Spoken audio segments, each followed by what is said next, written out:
This podcast could potentially have adult language, adult themes, definitely drinking, and possibly the possibility of sexual content. Listener discretion is advised.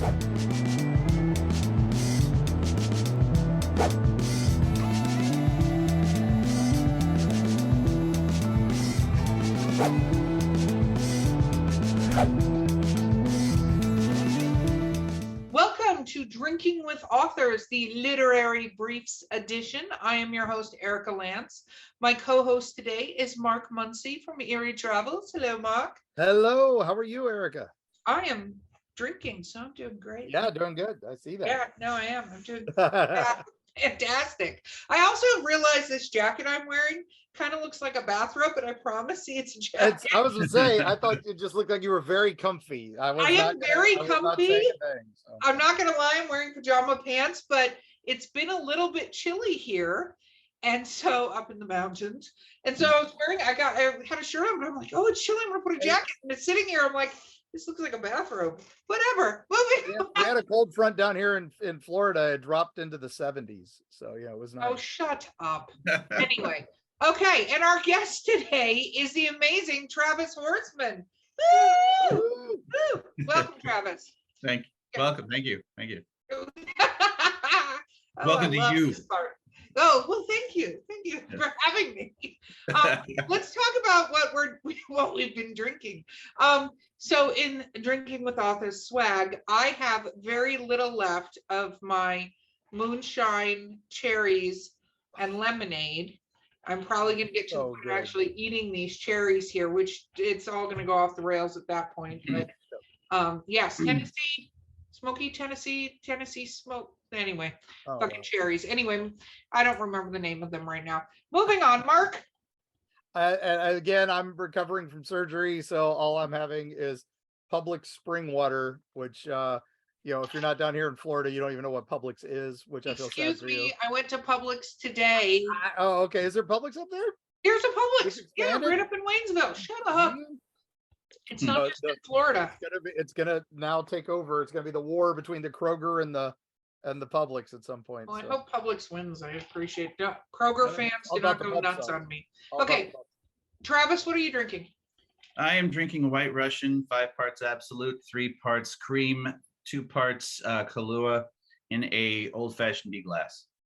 I love that. I love the fact that somehow was like 20 parts when you were describing.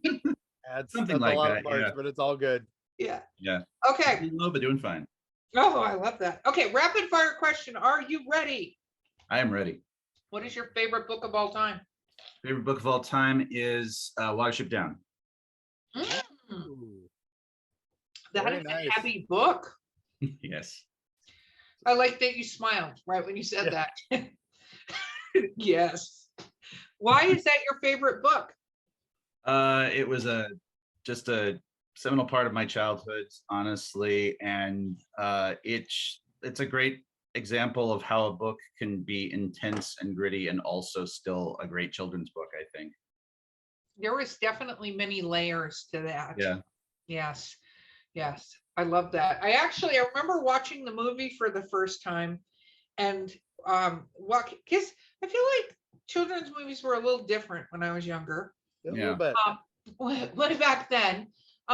Because also like the what is it? Oh my gosh, my brain just died. Oh, Where the Red Fern Grows. Another one that you don't walk away going, that was a great book. You kind of feel it. It hits. There's many feels, lots of feels with those. Old Yeller's. And did you read his other? I know Watership Down was his big one, but I liked he did one called Traveler, and it was the view of the Civil War from Robert E. Lee's horse. And it's if you like your history, that's a hard one to get because it's for reasons, but hard. I thought you were going to mention Shardik. Oh yeah, that's good too. Yeah. Yep. Okay, next question. Least favorite book. Least favorite book. Wow, there's so many. It's hard to. How rapid fire are we talking here? Can I hem and haw?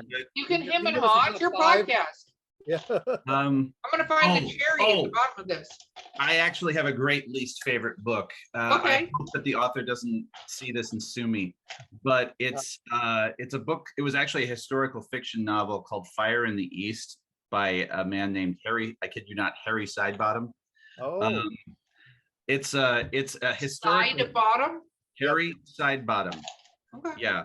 And it's a historical fiction, and it kind of is sort of exemplary to me of the way historical fiction books should not be written, in that it's chock full of historical information, but very light on plot and very light on character development.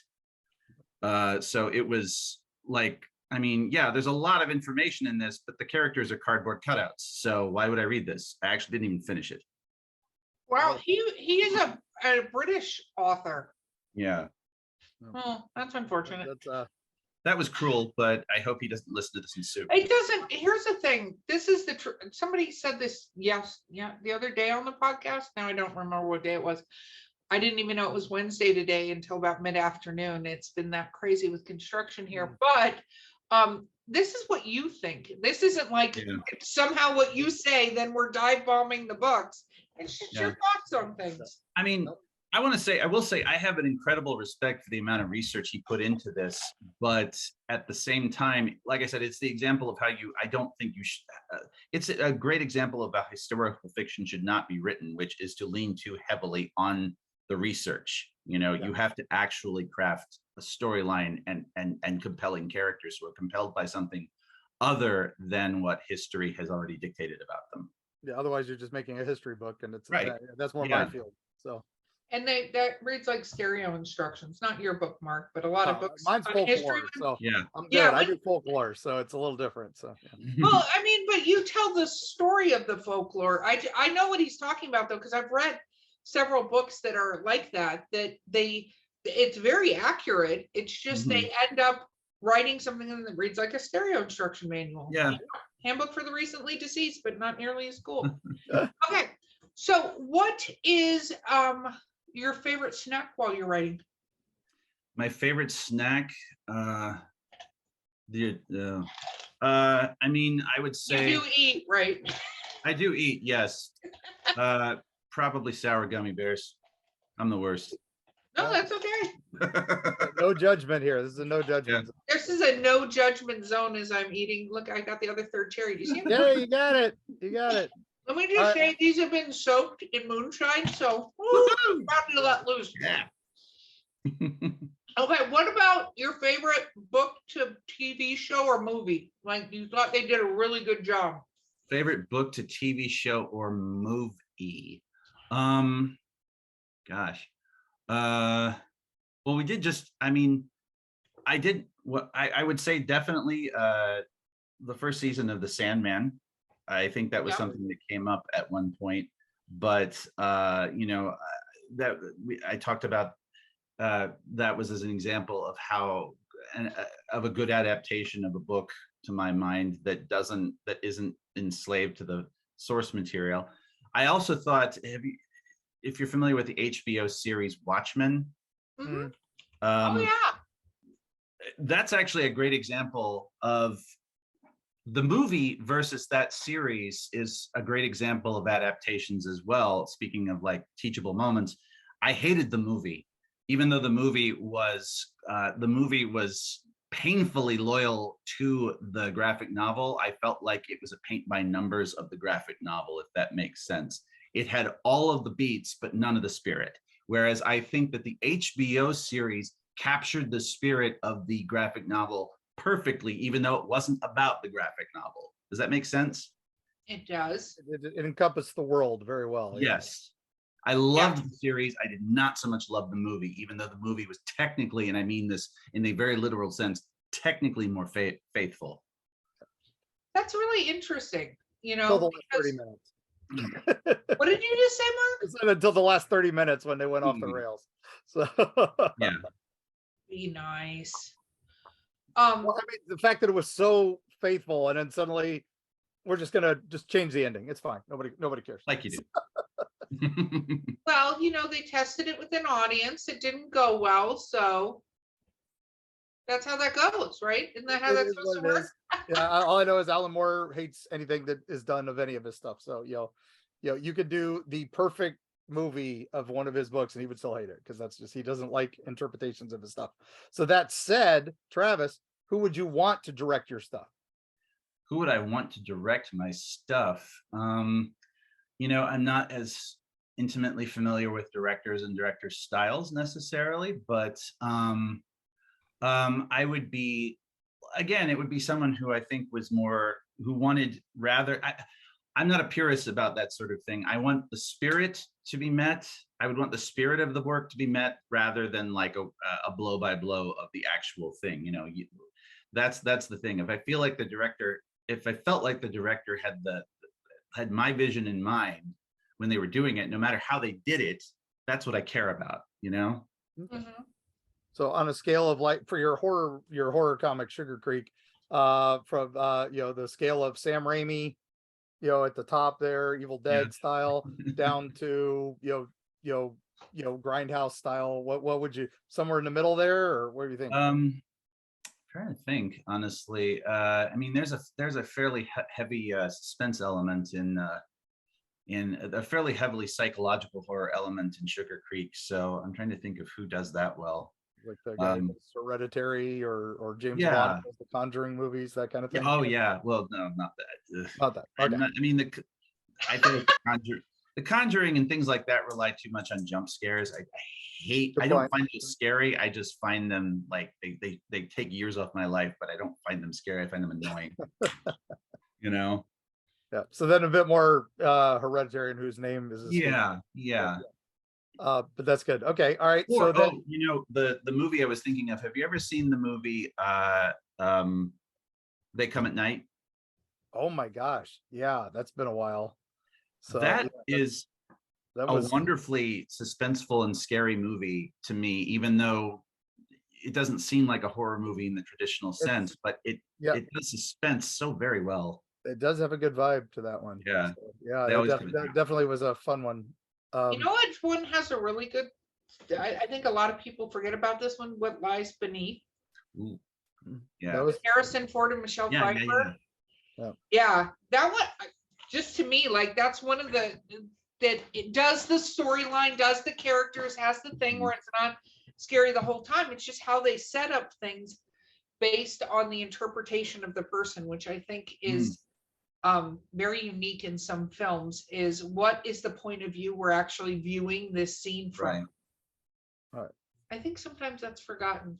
That's a whole different topic, but I do think sometimes, because you look at stuff and you're going, what are we watching here? Like, are we watching from the kid's point of view or watching from the wife's point of view? Because it's different points of view how you see something like that.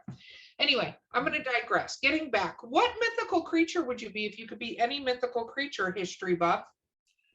I am taken with the Manticore.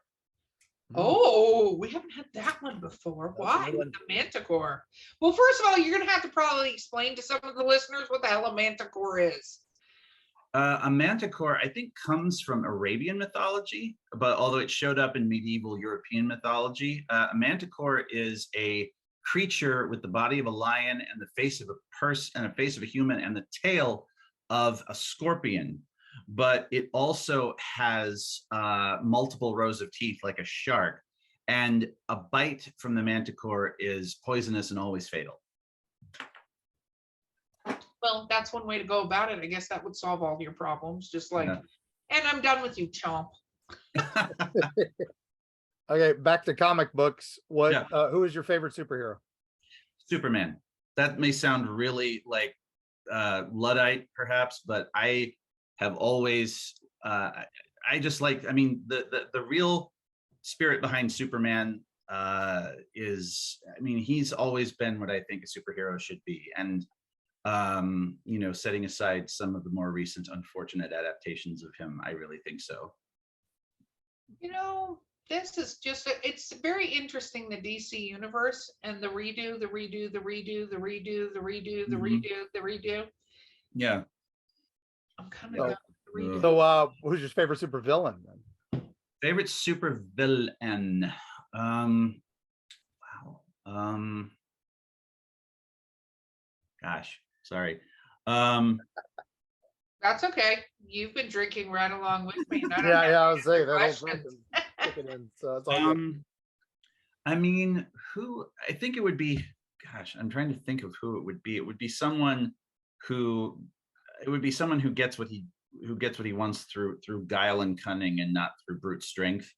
I mean, Lex Riddler? Luthor would be a little obvious, but I mean, it is interesting that he is put up against Superman because they're kind of like an unstoppable force versus an immovable object. I mean, Superman can never really defeat Lex Luthor because in order to do that, he would have to become a villain himself. Yep. So, but I don't know.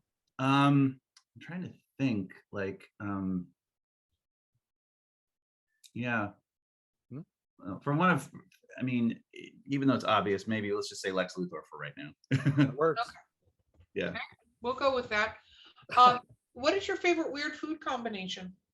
My favorite weird food combination. I don't know how weird it is. I like. I mean, I really enjoy scrambled eggs with hot sauce. I don't know if that's weird. I don't think it is weird.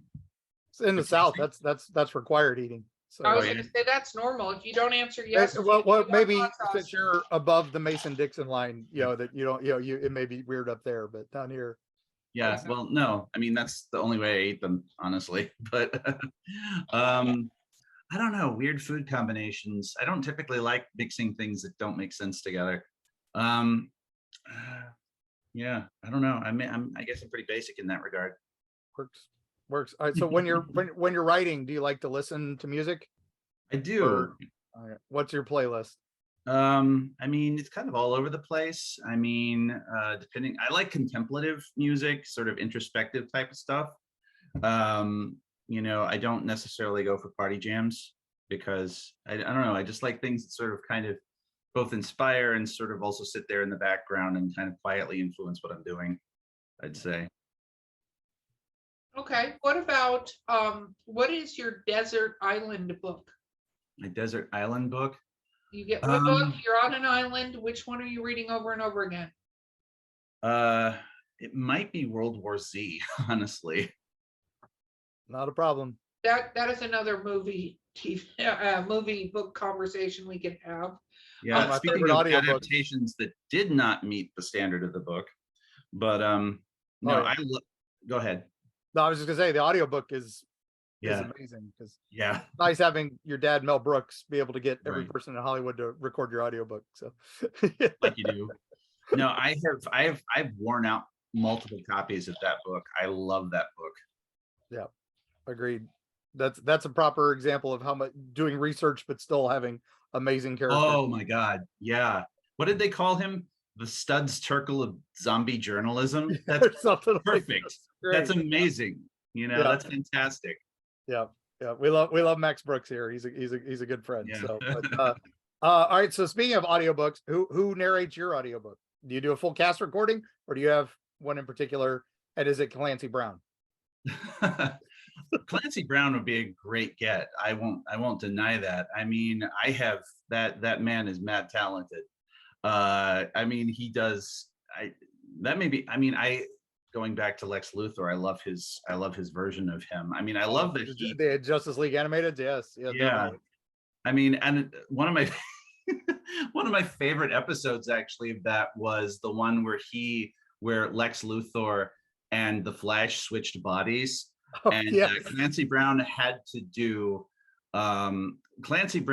play Lex Luthor being inhabited by the Flash, pretending to be Lex Luthor at one point. And oh my God, it was the best. One of the greatest voice acting bits in history. I loved it. I love how he's able to go. He's a Shakespearean actor. He's a dramatic actor. He can do comedy. I don't know what he can't do, honestly. He goes back to Buckaroo Banzai, so he's a win on my book.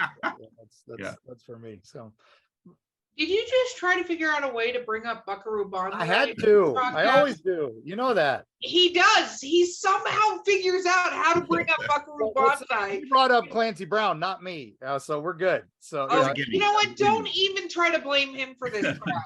Clancy Brown was Rawhide. It's all good. So it's all good. Yeah. Oh my God. He's one of the Hong Kong Cavaliers. Oh my goodness. Okay. What about, do you believe in ghosts? Oh yeah, I've seen one. Have you? Oh, do tell. Well, I mean, it's not the most exciting story, but I saw a ghost when I was 10. And it was in probably the most obvious place you'd expect, a cemetery. My mom and my sister, we lived very we live well, we were visiting my grandparents and they lived very close to a cemetery, and I lived across, and for like most of my childhood I actually lived across the street from a cemetery, so cemeteries were like playgrounds to me. And you know, we were walking in the cemetery, and we're walking down this narrow path. The graves were on a hill on one side, and then there was a fence and like this thick like wall of woods on the other side. And I was walking about 10 feet ahead of the two of them, and they were talking, and I was just walking ahead because I always walk way too fast for them. And I saw there's a mausoleum over on this side, and I saw like this shape, this just black kind of hole in the sky, like kind of, it was like move down the side of the hill, drift across the road in front of me, like maybe 5 feet in front of me, and then disappear into the woods. And I have never been able to figure out what it was. It did not touch the ground. It didn't walk. It didn't move. It didn't bounce. It just glided. And it was just like this hole of blackness.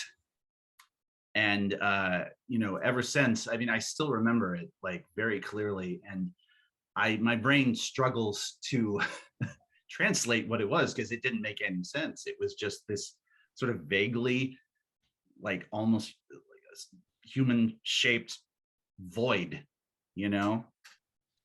Well, You didn't understand. So yeah, we call it on our show is on Eerie Travels. It's some, you saw something you didn't understand. Don't know if it's a ghost. Don't know if it's I'm pretty whatever. Something you didn't understand. So no, I totally believe ghosts exist.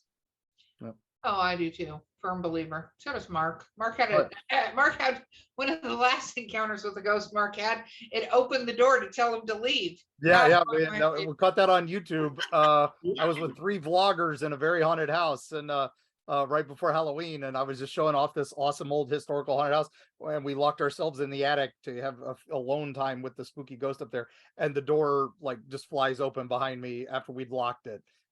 We couldn't have asked for better. It was right up there. So. It was definitely hi, we're done with you now. Go. Yeah. Five bloggers, and they all caught it on camera, and there's nobody else in the house but us. Did you take the advice? Oh yeah, we left. They left right away. We were done. We pieced out. They were all like, nope, we're done. I was like, yep, it's time to go. Okay, so that said, all right, we're going back to Rome now. Who was your favorite emperor? Favorite emperor, probably weirdly enough, Tiberius. He's the second one. He wasn't particularly he wasn't particularly exciting, but he was probably the one that I could relate to the most because he was an introvert forced into a job he didn't want, and his life was made entirely miserable by his dad. Yeah. And his mom, if you read I, Claudius. Yeah. So, it's definitely, she's the one who's pulling the strings. Yeah. So but poor Tiberius. I agree. He was kind of forced into it. Him. So yeah. And then Caligula killed him. Yeah. Yeah. Voice. This is going back to Watership Down. John Hurt played him in I, Claudius. Yeah. John Hurt was the voice of the rabbit in Watership Down. So I see how you brought it in. I see what you're doing there. So I don't think that was him doing it. Get over yourself. No, nobody else is putting their own agenda into this podcast. How dare you? Do you finish a book if it's not good? You know, I'm a completionist, but I don't force myself to read something I hate. I mean, there actually was a book that I read. I attempted to finish everything, and I've even like bought multiple copies of it to try to do it, and I just can't. You know? What is that? Well, I'm trying to remember. I can't remember the name of the author, but there was this novel that I read. I can't remember the name of the author, but the novel was called Conquistador. It was a really interesting premise about a guy who, like, shortly after World War II, he has a crystal radio set that turns to a certain frequency that accidentally blows a hole between his world and an alternate Earth that has never been colonized, where the United States has never been colonized. and he basically starts colonizing it from his side of this interdimensional gateway. It sounds like it should be really interesting, but the plot is leaden. You know, it starts really interesting and then it slows way down. And I want to finish it, but I have never been able to. It's like the whole Zeno's paradox thing. Like, you know, you can never actually get to a destination because you always have to cross half of the remaining distance, and there was always half of the remaining distance to cross. I don't know, but it that definitely felt like that. You know, it's just like, you know, it's like the plot should have been more interesting, but it wasn't. Yeah. No. Well, and you've done justice to this person by purchasing multiple copies of said book. And so you've done them right by them. I always say that to people that say they need to finish books the completest, I guess. I'm like, why? You've already given them the money. Like you've done the thing. Like, you I love the verified reviews on Amazon, even the bad ones, because you're like, hey, at least they bought the book. So yeah. They bought the book. Well done. High five. Have you gotten any bad reviews at all, by the way? I have. Yeah. Well, it's unfortunate because I got one bad review that, given the number of reviews I've gotten for my books at this point, it actually halved the star rating on that book. Ouch. But you know, it was definitely from a guy who didn't get it, you know, who was like, I waited through this whole thing and this was what I got at the end. Boo. But, you know, I don't know. It was like it kind of reminded me of that famous meme review of the woman who blamed Marie Callender from ruining her holiday when she burnt her own pie. Yeah. You know that one? Yes. Oh, yeah. Yes, exactly. Like, oh yeah, they didn't include baking instructions or anything. That was entirely the pie just spontaneously combusted for no reason and ruined your holiday, whatever. Yeah. No, some, you know, and that's I was reviewing a horror movie the other day, and one guy, you know, raked it over the coals because it had zombies in it, and I'm like, the movie is about zombies, and you're rating it lower because it has zombies in it. Yeah, so I understand completely. Yeah. So. Well, and that's the thing about reviewers. It's like you have to take everything. It's great. And when, you know, I had a person on who was like, yeah, I got a couple low reviews. I said, oh, really? And they're like, yeah, they were 4 stars. And I'm like, I wanted to reach through the screen and slap them and go, that's not a low review. Like, a low review is a low review. But at the same time, you know, I remember when I got my first 1-star review on a short story that I wrote, and I read the 1-star review and I was like, yeah, this person didn't get it. And not bad. I mean, you can have your own opinion, Right. but I've been waiting for the day somebody walks up to me when I'm on a panel to give me shit about my book, because I'm going to go, well, thank you very much for purchasing it. That's 100%. Yep. That's, I mean, Stuff. Thank you for your It was an honor purchase. being nominated. Yeah, exactly. Thanks for taking the time to review it, because getting any reviews is good reviews. Yeah. Exactly. I mean, what is Madonna? There's no such thing as bad publicity. No. So I don't know that that's necessarily true anymore. But So, Mark, go ahead, ask a question, and then I'll ask the final one. Go for it. okay, my last question is, so you're a history buff. You've done all these things. Have you been to Rome? Are you? Okay. So what is your dream historical destination? If you could travel in time and go back to one moment in time, where would it be and why? I mean, I would probably, well, to answer your question to start with, I've been to Rome twice, and I actually went there once to meet my artist, Giancarlo Caracuzzo, for Amiculus, and that was a lot of fun. Honestly, I would love to visit, this is probably going to be obvious, I would love to visit Rome during the Augustan period, because like, I feel like just like being in a place and a time with so many like larger than life human beings, and you know, just being able to experience, I'll bet it would smell really bad, I will say that for one. You know, like, you're the first person that's recognized that fact. If you go back, like, people are always like, I'd like to go to the Renaissance, and I'm like, oh, schnookums, no, you would not. Bubonic plague, let's just start there. Like, you don't want to go there. well, that was another reason. At least the Romans bathed, so there's that. you know, granted they bathed in giant communal like pools of soup, but that's essentially what public baths were. Yeah, but they still bathed, you know, twice a day. Yeah. they I scraped each other with combs. You know, it's Yeah. you know, we're a step up from the primates, but we did what we could. Yeah. So. Oh All my right, God. Erica, last question. Okay, Take it on. last question. If you could have lunch with any author, dead or alive, I mean, they'd be alive while you were eating lunch with them, regardless of their previous death condition, who would you have lunch with? This is probably obvious too. I mean, I would love to have a bite with Neil Gaiman, honestly, partly because I remember reading in an interview that he actually prefers writing comics to novels, and he's written both so very well. But he said something about the pacing of a comic book and the pacing of a graphic novel or a comic book and the way that you do that seems to work better with his thought process than a novel does. You can do things in comics that you can't with novels, is what he said. So I'd love to know more about that. Have you done his master class? Oh, I need to do that. I haven't done it yet. I have done his need to do it. master class. Yeah. Yes.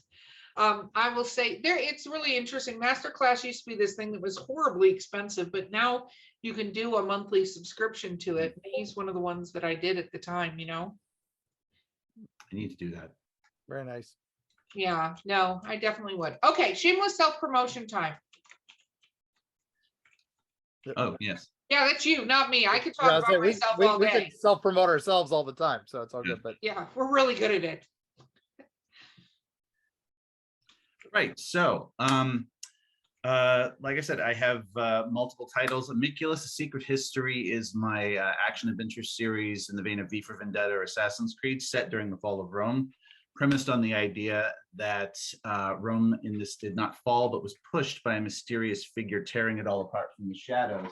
And it's done in a very epic style, lots of epic battles, conspiracies, betrayals, all swirling around this mysterious figure called Amiculus, who the Romans aren't even sure whether he's human or not. He's able to blow through anything and everything they put in his way, and almost effortlessly. And their survival depends on figuring out who he is, why he's doing what he's doing, as well as the survival of Western civilization.